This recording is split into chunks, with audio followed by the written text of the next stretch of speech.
Welcome to దృశ్యం. అష్టమఠాలతో అలరారే ఉడుపి కృష్ణదేవుడి ఇష్టనగరి.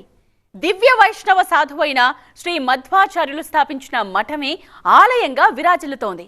అయితే ఉడిపికి బాలకృష్ణుడు ఎలా వచ్చాడు?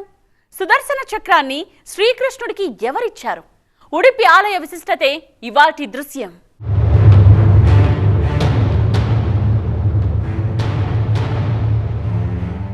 విష్ణుమూర్తి పంచాయుధాలలో సుదర్శన చక్రానికి ఎంతో విశిష్టత ఉంది. శ్రీమన్నారాయణి దివ్య ఆయుధాలలో ప్రముఖమైన సుదర్శన చక్రాన్ని శ్రీచక్ర తాళ్వారుగా కీర్తిస్తారు. దేవశిల్పితో రుక్మిణి చెక్కించిన బాలకృష్ణుడి విగ్రహం ద్వారక నుండి ఉడిపికి చేరడం వెనుక ఆసక్తికర కథనం ఉంది. మేము గమ్యస్థానం ఎదురుగానే నిలబడి ఉన్నాం, కానీ లోపలికి వెళ్లే ధైర్యం లేదు. దేనికోసమైతే వెతుక్కుంటూ మేము ఇక్కడికి వచ్చామో ప్రజలకు దానిపై ఎలాంటి అవగాహన లేదు.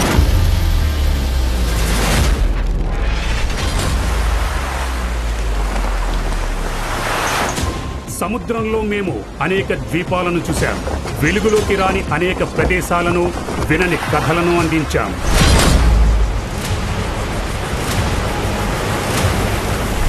కానీ ఈసారి మేము ఏ ఆధారాల కోసమైతే వెతుకుతున్నామో ఆ ఆలోచనే వణుకు పుట్టిస్తోంది.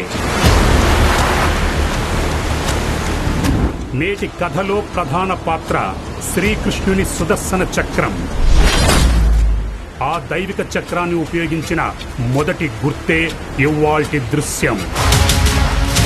जो दिव्य अस्त्र हमेशा आपने भगवान श्री कृष्ण के उंगली में देखा है, यानी सुदर्शन चक्र, वो इस स्थान पर परशुराम जी ने उन्हें प्रदान किया था.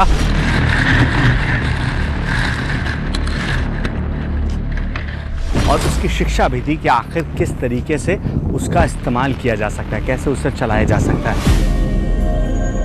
ఇది ఏ గ్రంథంలో ఉన్న కథ కాదు, కర్ణాటకకు చెందిన స్థానిక జానపద కథ. మహర్షి పరశురాముడు శ్రీకృష్ణుడికి సుదర్శన చక్రాన్ని ఇచ్చినప్పుడు అదే సమయంలో దివ్యాస్త్రాన్ని ఎలా ఉపయోగించాలో కూడా నేర్పించాడని చెబుతారు. తర్వాత పరీక్ష కోసం శ్రీకృష్ణుడు సుదర్శన చక్రంతో ఒక పర్వతాన్ని సగానికి కట్ చేస్తాడు. ఆ సగానికి కట్ అయిన పర్వతపు భాగాలు నేటికి ఉన్నాయని చెబుతారు స్థానికులు. వాటిలో కొన్ని భాగాలు నేటికి కనిపిస్తాయంటారు. परशुराम जी ने श्री कृष्ण जी को उनका पहली मुलाकात यहाँ पे हो जाता है. కాబట్టి ఆ పౌరాణిక ఆధారాలను చూసేందుకు సిద్ధంగా ఉండండి. వాటి గురించి గ్రంథాల్లో ఏ ఆధారాలు లేవు, కానీ గుర్తులు మాత్రం భూమిపై నేటికి సజీవంగా ఉన్నాయి. ఈ కథ కర్ణాటకలోని పురాతన నగరమైన ఉడిపి నుంచి ప్రారంభమైంది. మా ఎదురుగా ఉన్నదే శ్రీకృష్ణుడి మఠం ప్రధాన ద్వారం.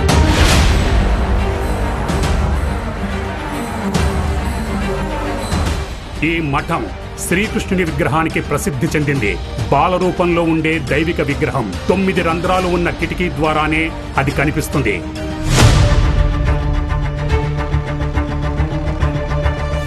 మీరు ఆలోచిస్తూ ఉండొచ్చు, శ్రీకృష్ణుని బాల అవతారానికి సుదర్శన చక్రానికి ఉన్న సంబంధం ఏంటని.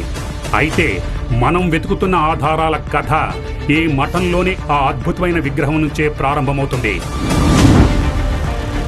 ये जो कृष्ण का जो जन्म स्थान है वो मथुरा में है और उसका कर्म स्थान है वो द्वारिका में है. जो मूर्ति बना हुआ है वो द्वारिका से बह के इधर उडुपी में है. విన్నాక నమ్మశక్యంగా అనిపించలేదా? మాకు కూడా అనిపించలేదు.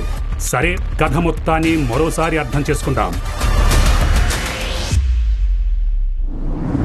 కర్ణాటకలోని ఉడిపి మఠంలో ఉన్న బాలకృష్ణుడి విగ్రహం గుజరాత్లో ఉన్న ద్వారకా నుంచి సముద్రంలో కొట్టుకొచ్చింది. రెండింటి మధ్య 1800 కిలోమీటర్ల దూరం ఉంది. శ్రీకృష్ణుడు స్వయంగా స్థాపించిన పురాతన ద్వారక. అప్పుడు అతను ఆ నగరానికి రాజు. తర్వాత సముద్రంలో ఆ నగరం మునిగిపోయింది. అంత దూరంలో ఉన్న విగ్రహం ఉడిపికి ఎలా చేరింది? శ్రీకృష్ణుడి బాల్యం మధుర, బృందావనంలో గడిచింది. అతని చిన్ననాటి విగ్రహం ద్వారకలో ఎందుకుంది? సమాధానాల కోసం మేము స్థానిక ప్రజలతో పాటు ఆశ్రమంలో ఉన్న పండితులతోనూ మాట్లాడాం. అప్పుడు ఒక ఆశ్చర్యకరమైన కథ తెలిసింది. శ్రీకృష్ణుడు తన కుటుంబంతో కలిసి ద్వారకలో పాలన సాగిస్తున్న సమయం అది. एक दिन क्या हुआ,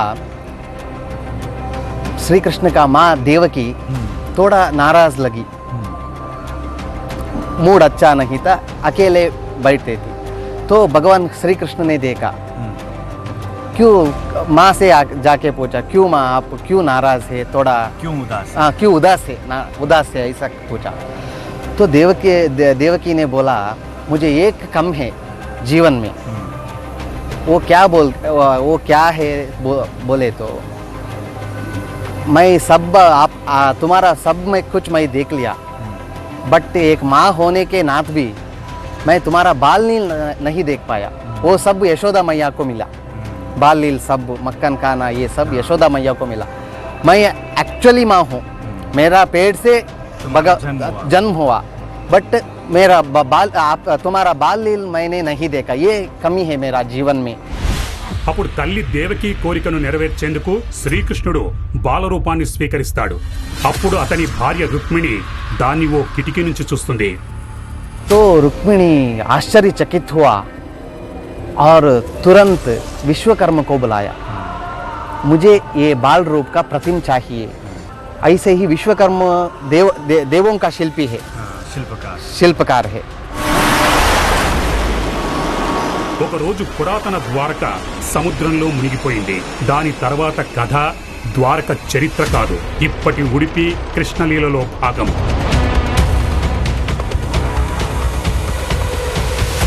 ఇందులో ప్రధానమైన అంశం కృష్ణమఠం స్థాపకులు త్రికాలదర్శి 13వ శతాబ్దపు స్వామి మాధ్వాచార్యులు మఠానికి సమీపంలో ఒక ద్వీపంపై ధ్యానం చేయడానికి వెళ్లారు. आचार्य मध्व जी ने मध्वाचार्य ने वो इधर नीचे आप जा सकता है, एक मलपे करके एक स्थान है. सो उधर एक पवित्र दिन में एक स्नान करने के लिए गए थे. तब बहुत जोर से वायु ने तो तब उधर से द्वारका से वणिक जी, meaning people who are business oriented, they had come over. उन लोग आए थे कि उन लोग एक गोपी चंदन का ही एक बढ़िया उन लोग का शिप में वो जो उन लोग उस पे पूरा रखा था.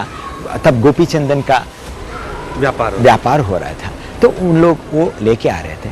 तो they were stuck in this typhoon.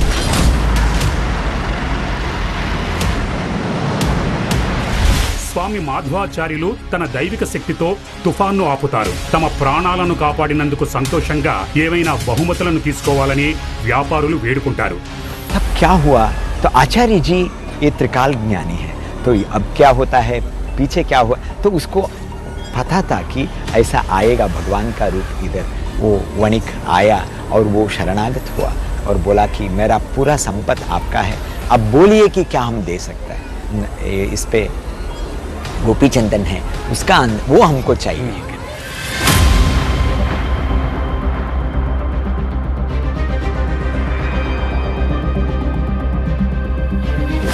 Gopi చందనం ముద్దను తీసుకున్న స్వామి మాధ్వాచార్యులు మఠానికి చేరుకుని ఈ గుండంలో ముంచుతాడు. కాసేపటికి స్వామి చేతిలో చందనం ముద్ద కరిగిపోయి బాలకృష్ణుడి దివ్య విగ్రహం ప్రత్యక్షమవుతుంది. దాన్ని ఈ మఠం లోపల స్థాపించారు. द्वादश स्तोत्र बोल के मलपे से यही सरोवर को लेके आया और वो मिट्टी को इधर डुबाया. डूबने बाद पानी में एक साथ मिट्टी गिर गया ना, तो भगवान का दिव्य मूर्ति अंदर था. वो मूर्ति 5000 ईयर पहले रुक्मिणी देवी विश्वकर्मा से बनाया था ना, वो मूर्ति था.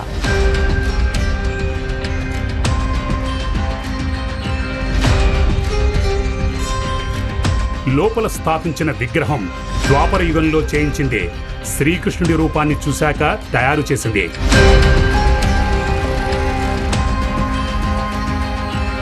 मथुरा में बाल रूप पूजा पाठ होता है. द्वारका में नरेश का रूप का पूजा होता है. ये इधर का मूर्ति का क्या विशेष है तो बोले तो द्वारका में ये मूर्ति बनाया रूप बनाया मथुरा का, बाल रूप। तो द्वारका और मथुरा का सम्मिलन ये उडुपी है।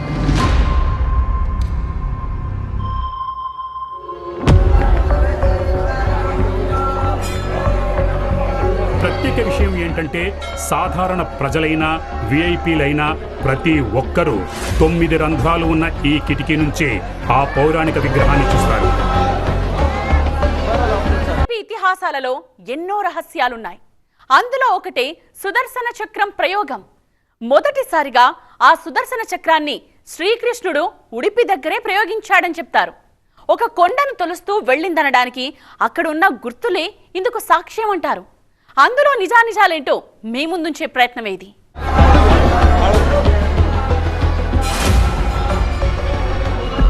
గర్భగుడి దగ్గర చాలా రద్దుంది. ప్రజలు ఒక్కొక్కరిగా లోపలికి చూస్తున్నారు. మా ఉత్సుకత తారాస్థాయికి చేరింది.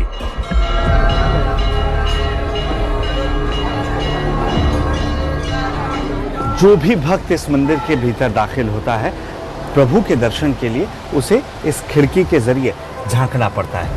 और यहाँ पर आपको 9 खंड नजर आ रहे हैं। मान्यता है कि शुरू से ही ये 9 खंड इसी तरीके से बने हुए हैं। आप जब इस खिड़की से देखें हैं तो आपको श्री कृष्ण का वो बाल रूप नजर आता है जो द्वारका से उडुपी पहुंचा था, जिसकी वजह से कृष्ण मठ की स्थापना मध्वाचार्य के द्वारा की गई थी।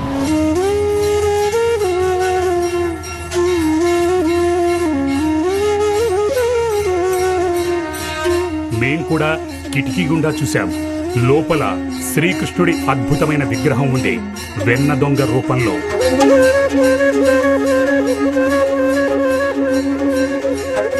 వెన్న చిలికే కర్ర పట్టుకొని ఉన్నాడు. ఎలా అంటే గోకులం మధుర బాలలీలలో ఇప్పటి వరకు మనం చూస్తూ వచ్చినట్టుగా.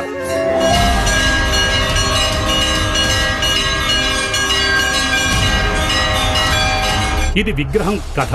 ఇప్పుడు తలెత్తే ప్రశ్న ఏంటంటే ఈ విగ్రహానికి సుదర్శన చక్రంతో ఉన్న సంబంధం ఏంటి? ఇందుకోసం స్వామి మాధ్వాచార్యులు ఈ విగ్రహాన్ని కనుగొన్న ప్రదేశానికి వెళ్ళాలి. కాసేపటికి మాల్పే ద్వీపం కనిపించింది. బాల్య రూపంలో ఉన్న శ్రీకృష్ణుడి విగ్రహాన్ని స్వామి మాధ్వాచార్యులు ఇక్కడే కనుగొన్నారు. స్వామి మాధ్వాచార్యుల కాలంలో ఈ ద్వీపం పురాతన ఉడిపిలో ఒక భాగంగానే ఉండేదంటారు. ఇక్కడ సాధువులు ధ్యానం చేసేవారని చెబుతారు. ఈ మర్రి చెట్టు దగ్గరే స్వామి మాధ్వాచార్యులు ధ్యానం చేసేవారు. ఈ శిల ఆ కాలం నాటిదని పరిగణిస్తుంటారు. ఏడాదికి ఒకసారి మాత్రమే ప్రజలు ఇక్కడికి వస్తుంటారు. మర్రి చెట్టుతో పాటు ఈ శిలను పూజిస్తారు. ఒక విషయం మాత్రం అర్థం కాలేదు. ప్రమాదాలను ఎదుర్కొంటూ జెండా పెట్టేందుకు ఎవరైనా ఇంత దూరం ఎందుకొస్తారు? ఏదో బలమైన కారణం ఉండే ఉంటుంది. అదేంటో అర్థం కాలేదు. శ్రీకృష్ణుడి విగ్రహం ఈ ద్వీపం మధ్య ఏదో ఒక కథ ఉండే ఉంటుంది. ఇప్పటి వరకు మన ముందుకు రాలేదు. దాని గురించి తెలుసుకునేందుకు మళ్ళీ మేము మఠం వైపు వెళ్ళాం.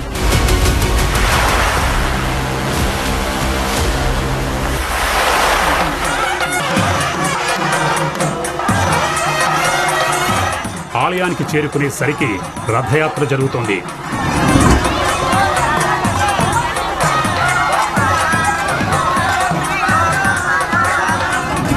ప్రతి సాయంత్రం ఇలా జరుగుతుంది.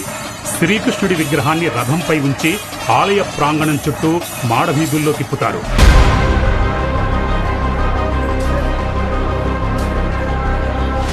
ఈ రథయాత్ర ఎంతో ఉపయోగపడింది.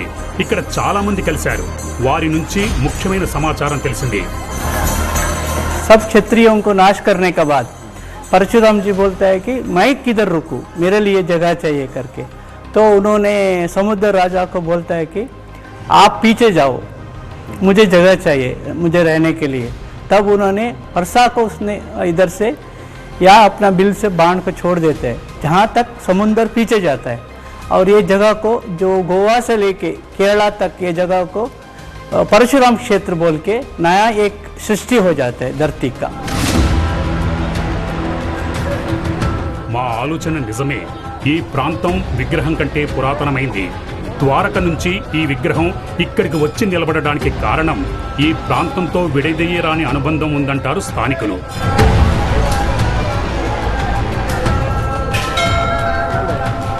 మహర్షి పరశురాముడు శ్రీకృష్ణుడి మధ్య మొదటి కలయిక ఇక్కడే జరిగింది. కంసునిపై ప్రతీకారం తీర్చుకోవడానికి జరాసంధుడు మధురపై నిరంతరం దాడి చేస్తున్న సమయం అది.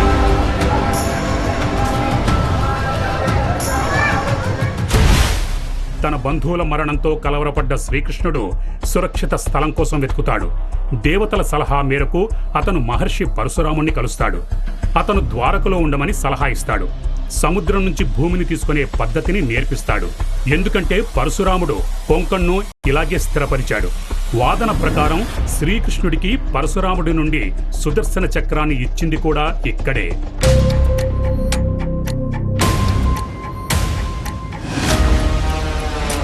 శ్రీమద్ భగవత్ మహాపురాణం నుంచి మొదలు ప్రతి పురాణంలో రాసుంది శ్రీకృష్ణుడికి సుదర్శన చక్రాన్ని పరశురాముడిచ్చాడు. అదే సమయంలో దాన్ని ఎలా ఉపయోగించాలో కూడా నేర్పించాడు. తర్వాత ప్రయోగంలో భాగంగా శ్రీకృష్ణుడు మొదటిసారిగా సుదర్శన చక్రాన్ని వినియోగిస్తాడు. అప్పుడు ఆ చక్రం ఒక పర్వతం మధ్య నుంచి కట్ చేసుకుంటూ వెళ్తుంది. जो निशाना जो है वो अभी भी है इधर, सुदर्शन चक्र का वो इतना पुराना का जो निशाना अभी भी इधर दिखता है. जो निशाना अभी भी है. तो ये तो आप द्वापर युग का बात करें. द्वापर युग तो कितना हजारों सालों का चले पहले का है द्वापर युग का. अभी तो अभी भी दिख रहा है वो. हजार आपने भी देखा? हाँ, हमने देखा है.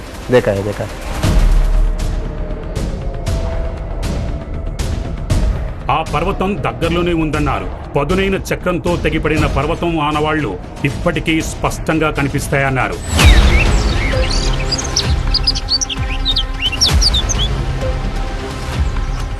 ఉదయం కాగానే మేము కుంజరగిరి పర్వతానికి వెళ్ళాం. ఇక్కడే పరశురాముడు కృష్ణుడు కలుసుకున్నారని చెబుతారు.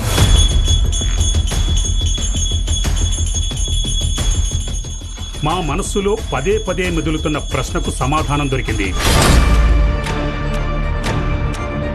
శ్రీకృష్ణుడికి సుదర్శన చక్రం అప్పగించిన ప్రదేశం, ఆ దివ్య ఆయుధాన్ని మొదట పర్వతంపై ప్రయోగించిన ప్రాంతం ఇప్పుడు ఆలయానికి దూరంగా సముద్రంలోని ఓ ద్వీపంలో ఉంది.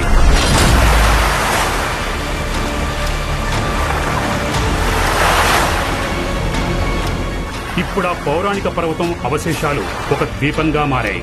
అక్కడికి వెళ్లాల్సి ఉంటుంది.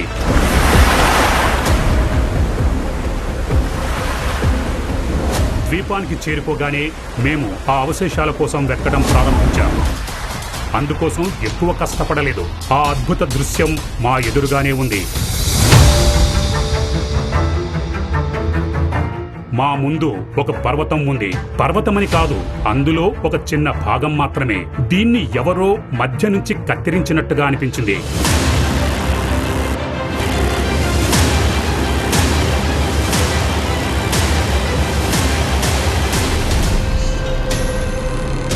ప్రచారం ప్రకారం ఇవి ఆ పర్వతానికి సంబంధించినవే. సుదర్శన చక్రం పదునుకు గురైనవే.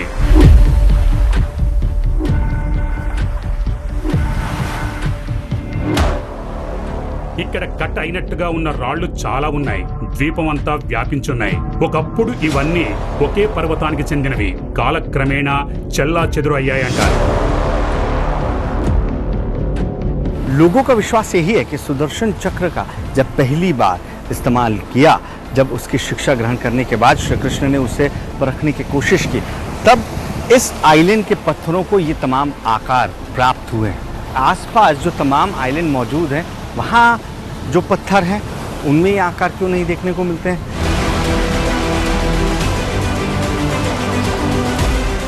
మరో అంశం ఏంటంటే, ఈ రాళ్లు ఇంత పెద్ద పౌరాణిక కథకు సంబంధించినవి అయినప్పుడు ఇతరులకు వీటి గురించి ఎందుకు తెలియదు?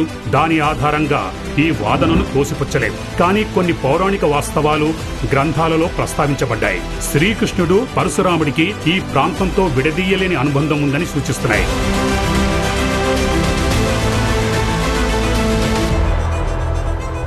స్థానికుల వాదన ప్రకారం సుదర్శన చక్రం కథ నిజం. లేకపోతే కథకు సరిపోయే ప్రదేశాలు ఈ ప్రాంతంలో ఎందుకుంటాయి? దేశంలో ఇలాంటి పౌరాణిక ఆధారాలు అనేకం ఉన్నాయి. రామసేతు, శ్రీకృష్ణ జన్మభూమి వంటి మూలాలు శాస్త్రీయ రుజువును పూర్తి చేసేందుకు అనేక సంవత్సరాలు పడుతుంది. అప్పటి వరకు కొన్ని ఆధారాలు మిగిలి ఉండవచ్చు, కొన్ని తుడిచిపెట్టుకుపోవచ్చు. కానీ వాటి ఈ దృశ్యం మాత్రం ఎప్పటికీ సజీవంగా ఉంటుంది.